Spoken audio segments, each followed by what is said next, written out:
Salam Bapak Ibu,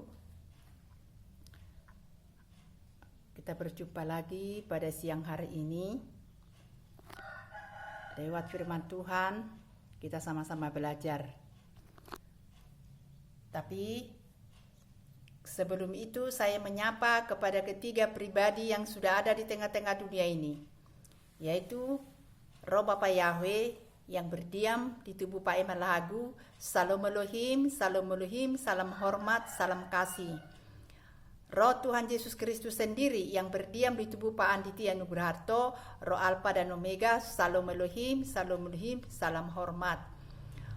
Roh Kudus, Roh kebenaran, Roh penghibur yang berdiam di tubuh mempelai Bapak Yahweh yang terelok, tercantik, yaitu Bunda Pei Hamdani. Salam Elohim, salam hormat. Semuanya para saksi-saksi Bapak Yahweh yang sudah turun ke dunia ini, para malaikat-malaikat, para bintang-bintang, para nabi-nabi, anak-anak Tuhan semua. Salam Elohim, salam hormat, salam kasih.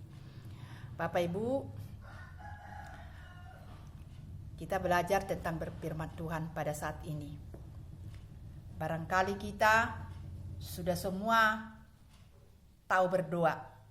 Sebagai anak-anak Tuhan tentu saja kita harus berdoa, karena doa ini adalah napas kehidupan. Doa inilah kita berjumpa dengan Tuhan Yesus.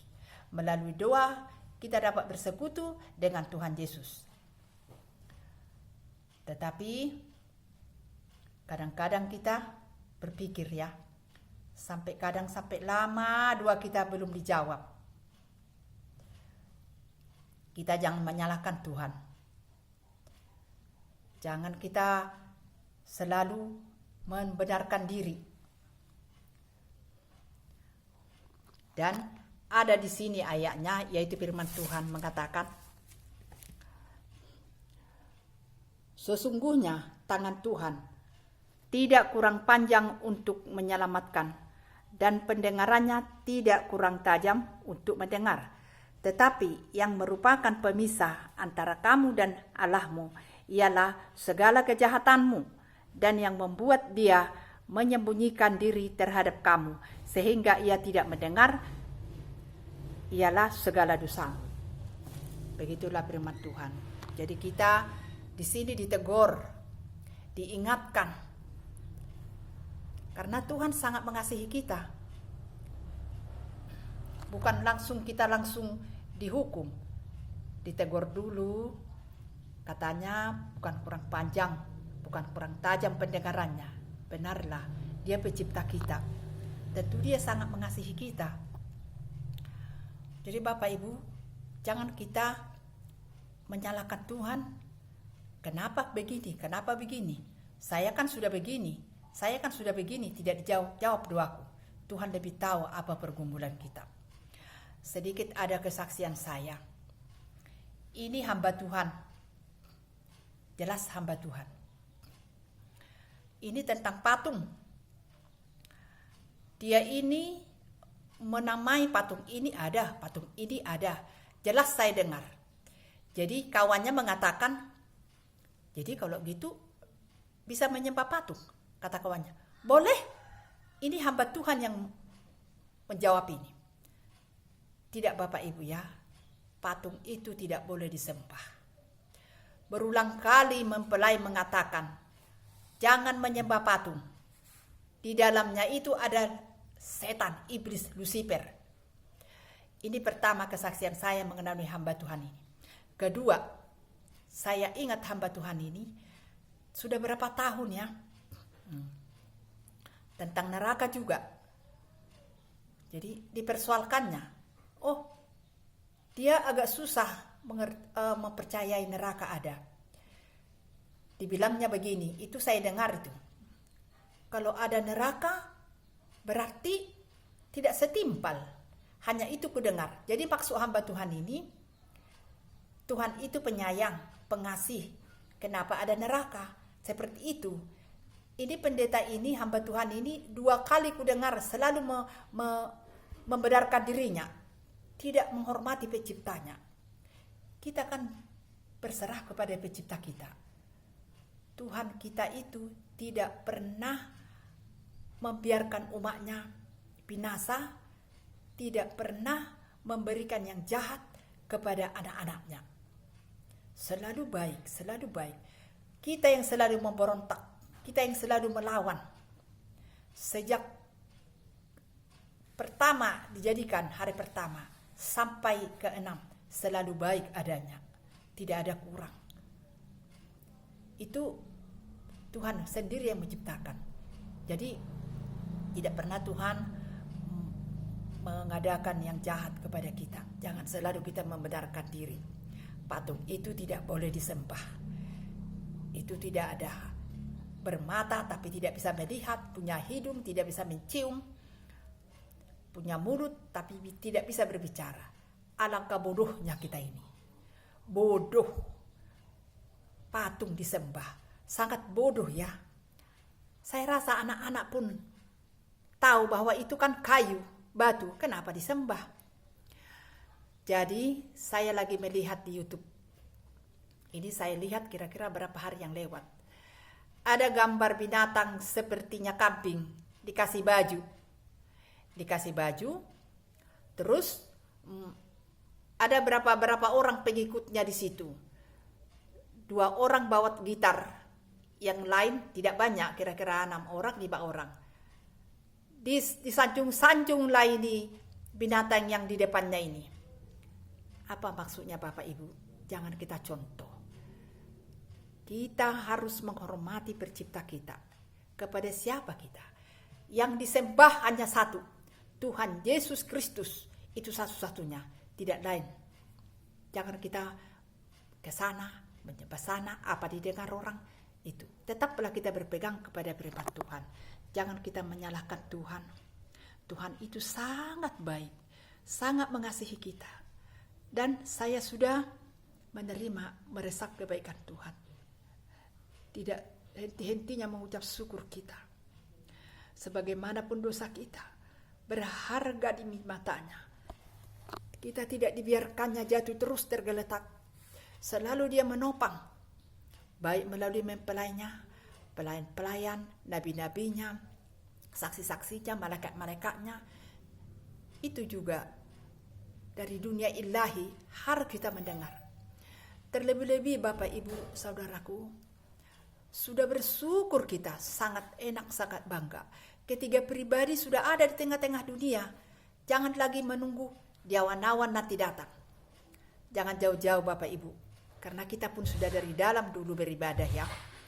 Hamba Tuhan mengatakan, jangan takut. Kita menyongsong Tuhan di awan-awan.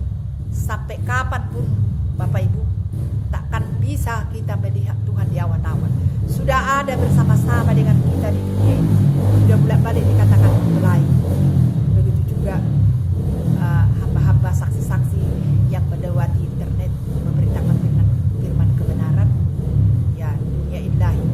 Kita dengarkan lagi. Jangan kita mengeraskan hati. Jangan kita membela diri seolah-olah kita yang benar. Terlebih-lebih hamba Tuhan ya. Aku hamba Tuhan. Saya sudah mengerti firman. Jangan seperti itu Bapak Ibu. Mari kita bertobat, merendahkan hati sungguh-sungguh di hadapan Tuhan. Tuhan akan membukakan nanti rahasia-rahasia firman. Dan banyak lagi Bapak Ibu yang belum dikeluarkan.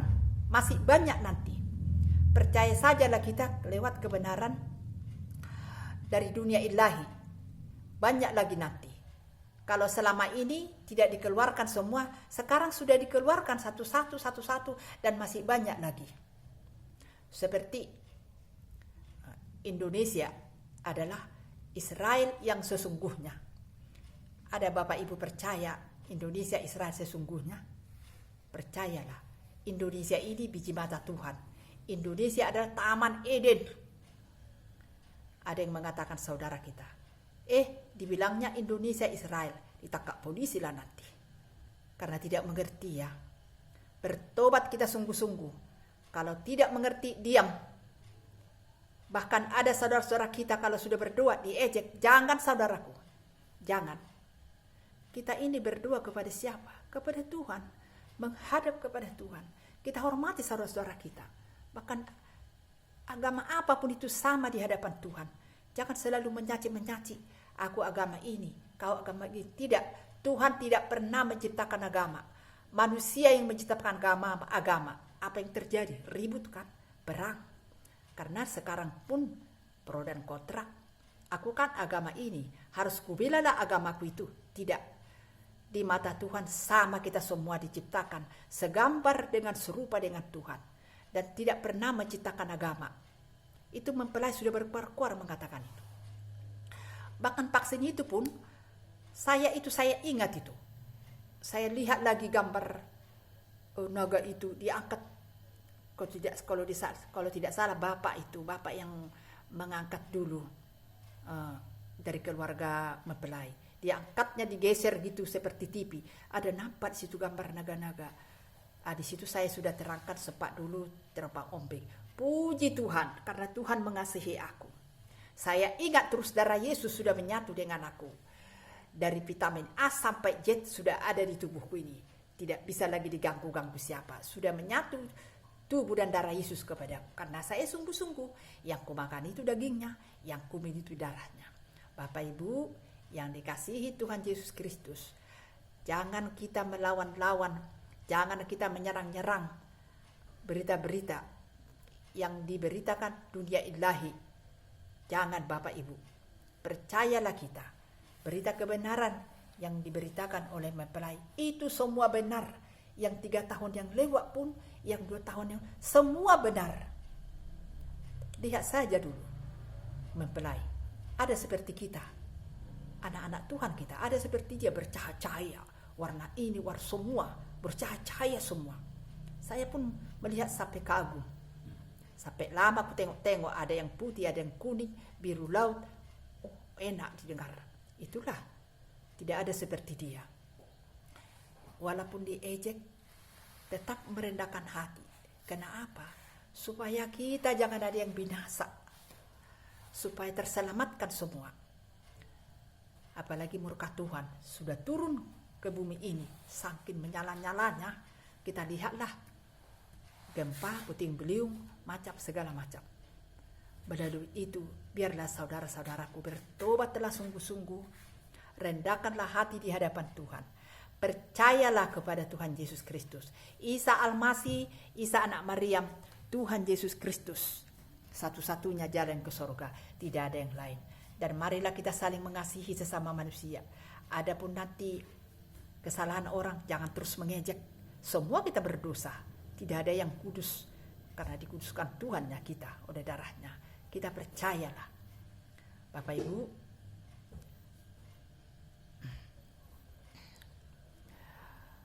kita memperbaiki diri kita sesuai dengan firman Tuhan. Karena ada masanya nanti waktunya tidak bisa ditemui Tuhan. Ada. Sekarang masih ada. Mari kita sama-sama merendahkan hati di hadapan Tuhan. Bertobat sungguh-sungguh. Kita buang kesombongan. Kita buang keakuhan. Macam saya Bapak Ibu. Selalu saya mengatakan kepada Tuhan Yesus. Tuhan Yesus, taruhkanlah hati yang serendah-rendahnya di dalam hati anakmu. Ini kerinduan hatiku. Begitulah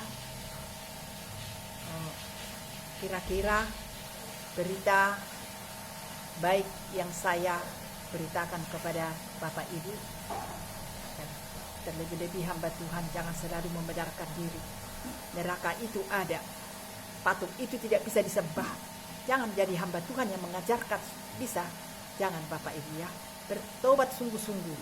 Tuhan sangat mengasihi kita. Kalau kita kembali kepada Dia, Dia menyayangi kita, mengampuni kita, menyelamatkan kita. Demikianlah firman Tuhan yang singkat ini.